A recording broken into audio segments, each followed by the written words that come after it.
say in front of you, you've heard me say it 1,000 times, if I were president, this war would have never happened. We would have had a deal negotiated for you without having to go through what you've gone through.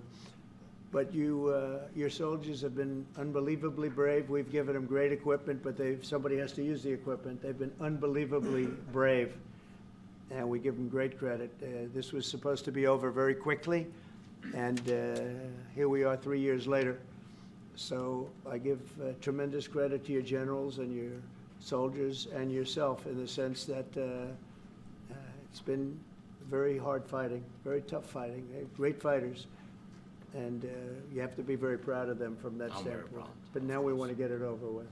It's enough, right? We want to get it over with. So it's an honor to have you here. Thank you very much for coming. We're going to sign the agreement at the conference in the East Room in a little while, right after lunch. And we'll be having lunch together. We're also discussing some other things. And we appreciate everybody being here. It's somewhat of an exciting moment, but the really exciting moment is when they stop the shooting or we end up with a deal. And I think we're fairly close to getting that, and an honor to have you. And please, I'd like to say something. Yeah, thank you so much, Mr. President. Thank you for the invitation. And really, I hope that this first document, will be first step to real security guarantees for Ukraine, our people, our children. I really count on it. And of course, we count that America will not stop support. Really, for us, it's very important to support and to continue it. I want to discuss it with details further during our conversation, and of course, the infrastructure or security guarantees. Because for today, I understand what Europe is ready to do. And of course, I want to discuss with you what United States will be ready to do. And I really count on your strong position to stop Putin. And you said that enough with the war. I think that is very important, Ben, to say these words to Putin at the very beginning of war, because he is a killer and terrorist. But I hope that together we can stop him. But for us, it's very important to, to save our country, our values, our freedom and democracy, and of course, no compromises with the killer about our territories, but it will be later. And of course, what I wanted, we spoke about it by phone with you about the drones production. We have very good drones production. I think the best one in the world for today because of the war. Yes, and of course, we need very much the air defense. You have the best air defense in the world, and really you helped us under attacks of Russians. And I want to speak how we can exchange the licenses. We're open to share the licenses of all our drones with you, of course, with the United States. And we need licenses for quick production of air defense. Even after the war, we need our nation to be calm, that we are secure. So that's why we need this air shield. And of course, about this, I want to speak about the contingents. I think that France and UK already spoke to you, and we know that Europe is ready, but without the United States, they will not be ready to be as strong as we need. And the last point, last not least, about exchange, about our people and children. And you know that these crazy Russians, that they stolen 20,000 of children, Ukrainian children. They changed their names. They changed their families, relatives, and now they're in Russia. We want to bring them back, and really, it's a big dream, task, and goal for me, and our warriors. By the way, Mr. President, we released more than 4,000 warriors from Russian prison, but there are thousands more in the prison. I wanted to share with you some images, how it's. Just can I now? Yeah, please, please. Some minute, 1 minute, 1 minute. Just you to understand in what circumstances, in what situation they are, and what the attitude of Russia to our prisoners. That guys, just you before and after. And you see before and after, just you to understand. Now thousands of such guys, ladies and men, there. And so they don't eat, they beat them, and they, so they do a lot of bad things So out of, even during the war, there are rules. Everybody knows there are rules during the war. So these guys, they don't have any rules. You see that 50, 60 kilograms left, and a lot of such things. And I didn't want to show you what the changes with images of children, because I will just share with you. And, I mean, it's looking tragic. Yep, that's tough stuff. Yeah, I wanted very much to give you, and you see it. Yeah. This is pastor, by the way. They stolen pastors because it's not Russian church. They stolen pastors and moved pastors to the prison. We, at the end of last year, we brought 3 pastors, and we could exchange them. This is pastor, you see. Yeah, that's tough. Yeah, so I mean, this I wanted to show you, and this. So thank you very much. We want to get that ended, right? Yeah, of course we will. And I think we will. I think we will. And We have to, of course. do you have any questions, please? Will you continue to ask you about the president? Go ahead, please. Thank you, Mr. President. With the, how much money is the U.S. going to put into the fund that is being created today, and how does this provide long-term security for Ukraine? Well, we don't know exactly how much, because we're going to be putting some money in a fund that we're going to get from the raw earth that we're going to be taking and sharing in terms of revenue. So it's going to be a lot of money will be made from the sale and from the use of raw earth. And as you know, our country doesn't have much raw earth. We have a lot of oil and gas, but we don't have a lot of the raw earth. And what we do have is protected by the environmentalists, but that can be unprotected, but still it's not very much. They have among the best in the world in terms of raw earth. So we're going to be using that, using it for all of the things we do, including AI and including weapons and the military, and it's really going to very much satisfy our needs. So it's something that just worked out really well. We have a lot of oil and we have a lot of gas, we have a lot, but we don't have raw earth. So this has just about every component of the raw earth that we need for computers, for all of the things we do. This puts us in great shape. And the long-term security for Ukraine, how does this provide? I think they're going to have great luck. I think once we make the agreement, that's going to be 95% of it. They're not going to go back to fighting. I've spoken with President Putin, and I feel very strong. I've known him for a long time, and I feel very strongly that they're very serious about it, and we'll make a deal. And when the deal is made, I don't think, we talk about security. Everyone's talking about the other day, all they talked about was security. I said, let me make the deal first. I have to make the deal first. I don't worry about security right now. We have to have a deal, because right now, last week, 2,000 soldiers died on both sides. 2,000, and they're losing 1,000, 2,000, 3,000 a week. So as we sit here and we talk, people are getting shot and dying on the battlefield. And, you know, they're not American soldiers, but they're Russian soldiers and they're Ukrainian soldiers, and we want to be able to stop it. And we want to be able also to spend money on other things. We don't want to, this is a tremendous amount of money, and what the Biden administration did was terrible. They were giving money, but he had no security on the money. Europe, as you know, gave much less money, but they had security. It was in the form of a loan. They get their money back, and we didn't. And now, at least we're protected, because the American taxpayer has to be protected too. But this is an incredible agreement for Ukraine, because we have a big investment in their country now, and what they have, very few people have. And we're able to really go forward with very, very high-tech things and many other things, including weaponry that we're going to use in many locations, but that we need for our country. This allows us to do that. Will you continue?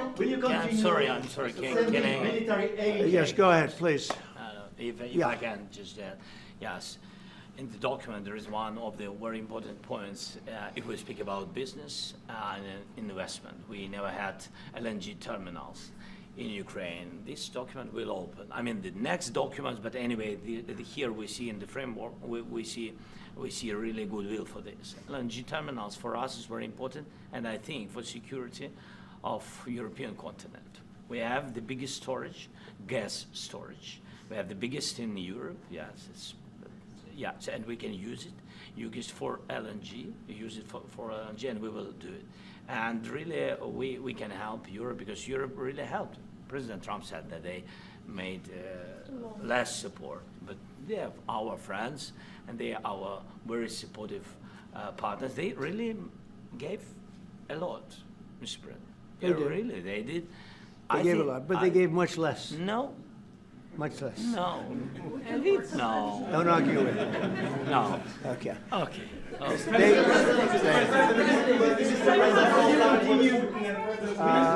Yeah, please. Mr. President Trump, you have repeatedly called the deal with Ukraine as a historical one.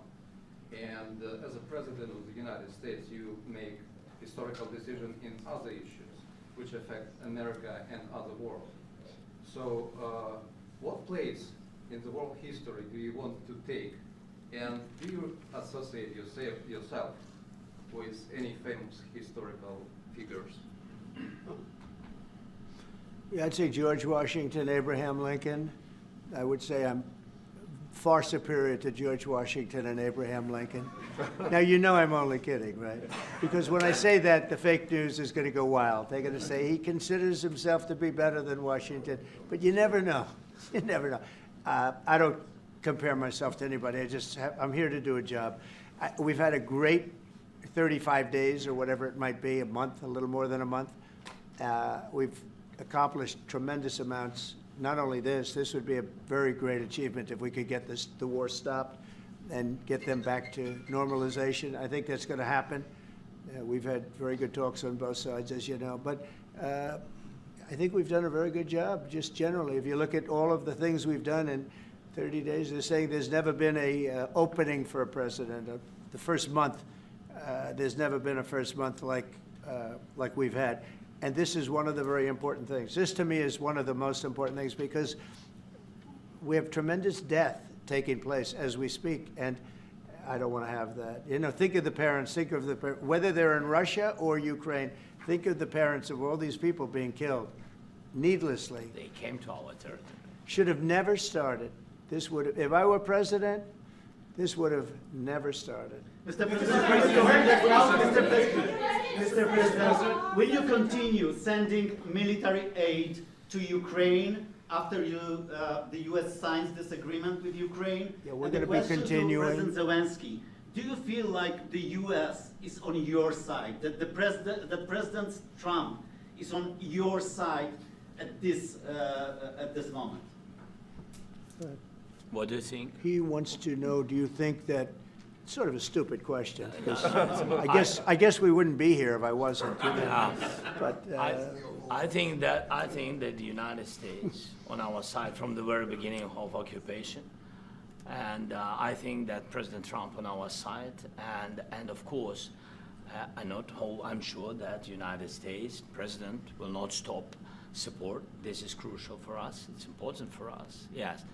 And Putin, the president speaks about the people and the soldiers which are dying, but they came to our territory, they came to our land. They began this war, and they have to stop. And I think this is the question, was really the most important question. Can President Trump, I hope yes, with some other allies, to stop Putin, withdraw these enemies, our enemy, withdraw these troops from our land? And I think that you asked about the history. I think that if President, or when, he will stop Putin, if President Trump will bring peace to our country, I think he will be on this wall. we've had very, very good talks. Mr. President, what about military aid to Ukraine? President Zelensky just said that there'd be no compromises with Vladimir Putin. I just wanted to ask both of you. Firstly, are there compromises that you think that President Zelensky is going to have to make? And President Zelensky, is there anything that you may be able to offer or bring to the table, for example, elections? Thank you.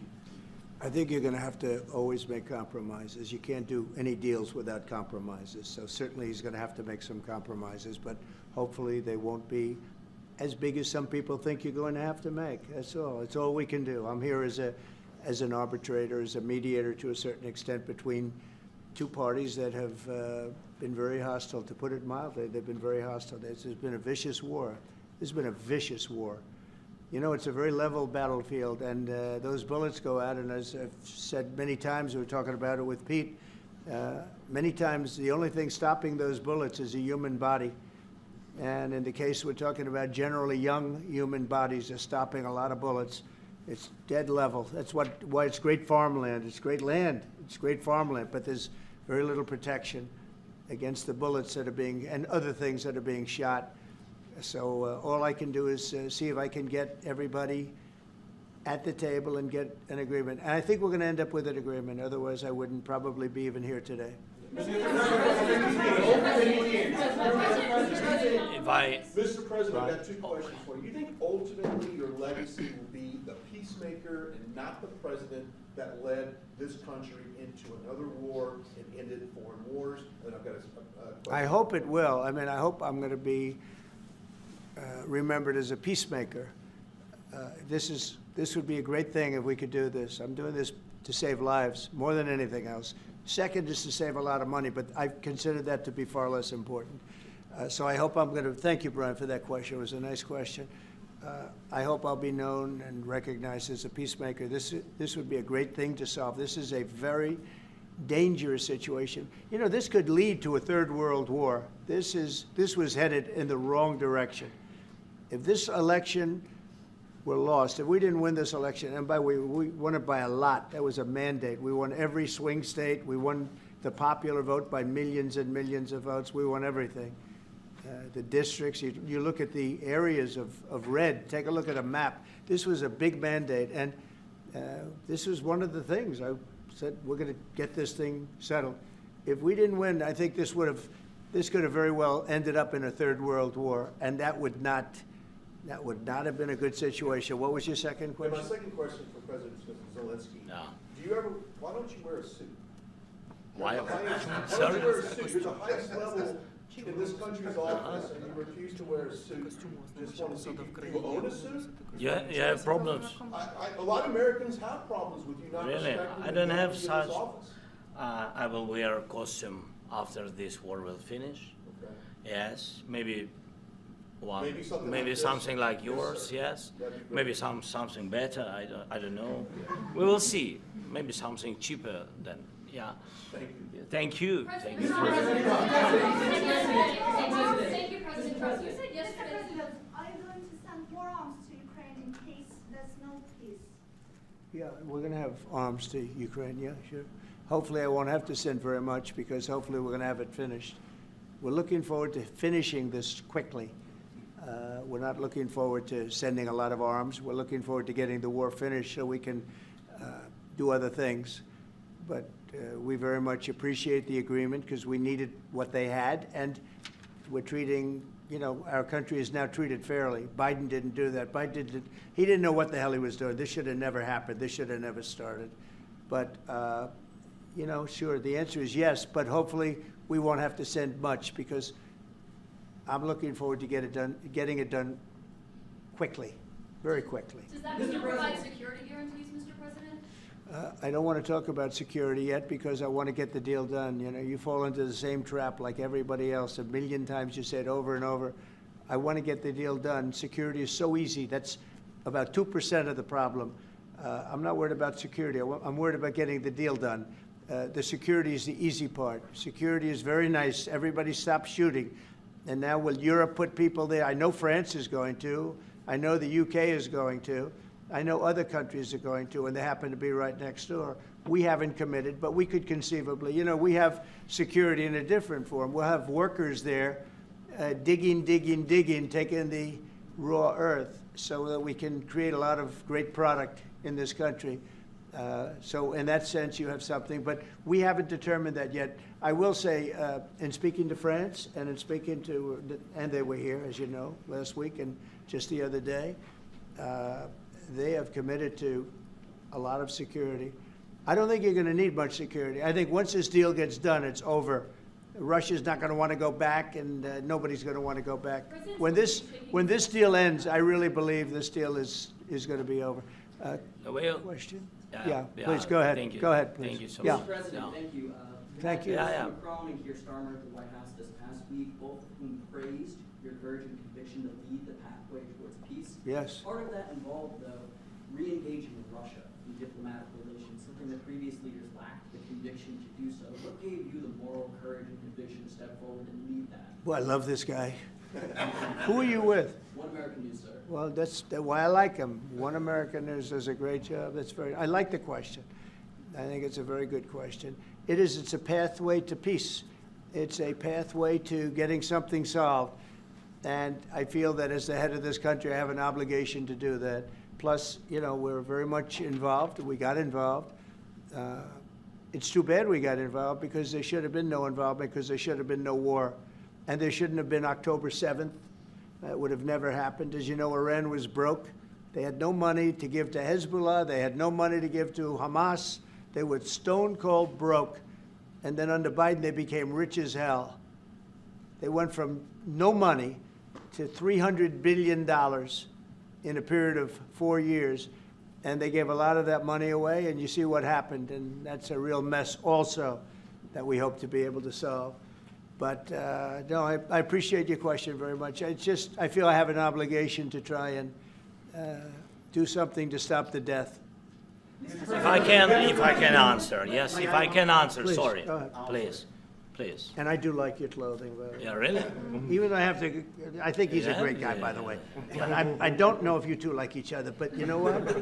I think he's dressed. I think he's dressed I like beautifully. this guy. I don't know I think him. he's dressed beautifully. So I have more serious things than answer on such Yes, questions. sure, that's a I will good- answer on more serious That's a good questions if statement. I can. Yeah, that's good. Yeah, so please, about security guarantees and about just ceasefire.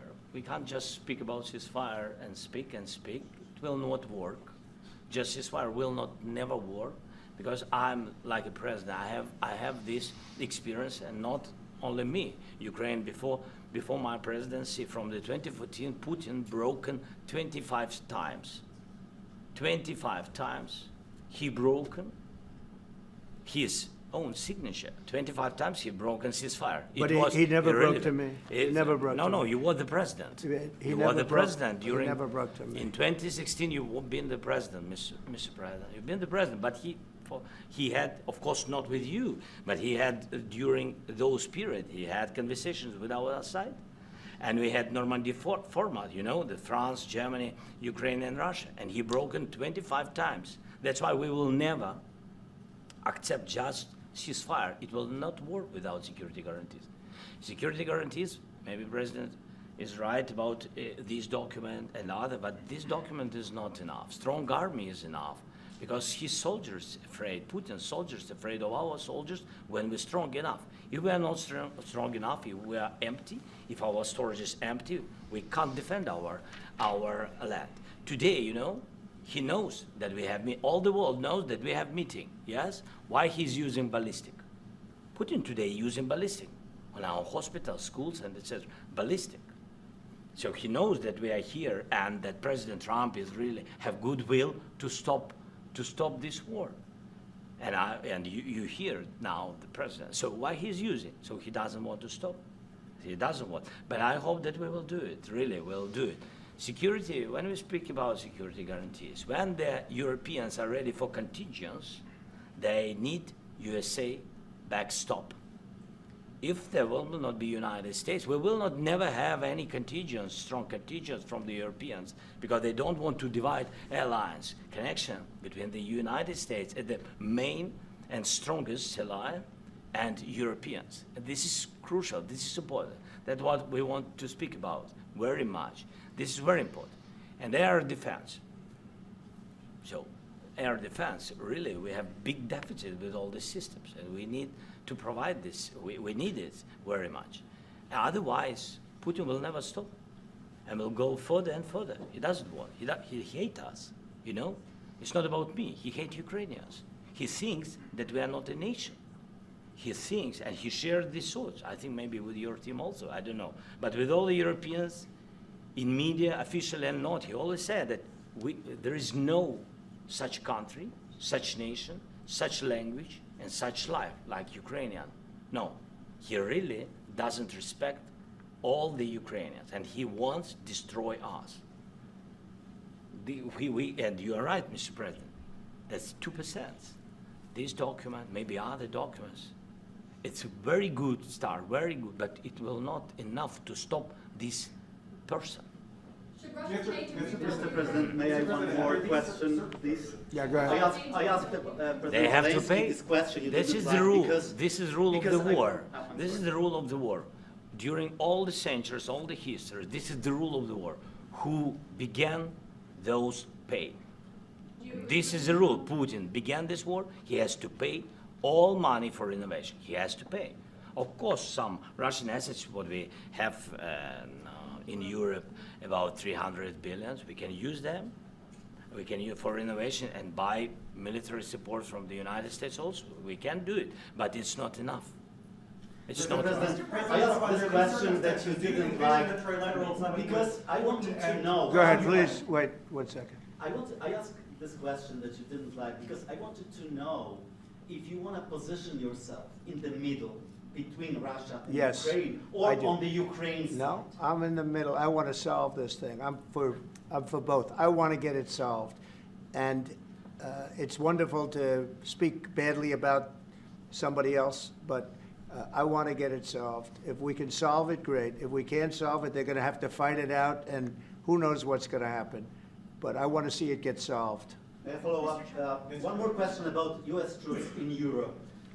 After Russian invasion of Ukraine, your predecessor sent additional troops to Eastern Europe, including Poland, my country. Yeah? Are you committed to keeping these troops on the eastern flank of NATO in the future? I'm very committed to Poland. I think Poland has really stepped up and done a great job for NATO. They, as you know, they paid more than they had to. They are one of the finest groups of people I've ever known. I'm very committed to Poland. What about Baltics? Poland's in a tough neighborhood, you know. What about the Baltics? The Baltics, they got a lot of, it's a tough neighborhood too, but we're committed. We're going to be very committed, and we're committed to NATO. But NATO has to step up, and the Europeans have to step up more than they have. And I want to see them equalize, because they are in for far less than we're in, and they should be at least equal. You understand that? Why is the United States, we have an ocean in between, why is the United States in for so much more money and other things as Europe? With that being said, and as you said, they've also been obviously very helpful, but we have put in far more than they have, and I think they should equalize. Yeah, please, go ahead. Ask you about the agreement again today. What changed between the first time that Secretary Bessent gave President Zelensky the agreement and today for the signing? We made a deal.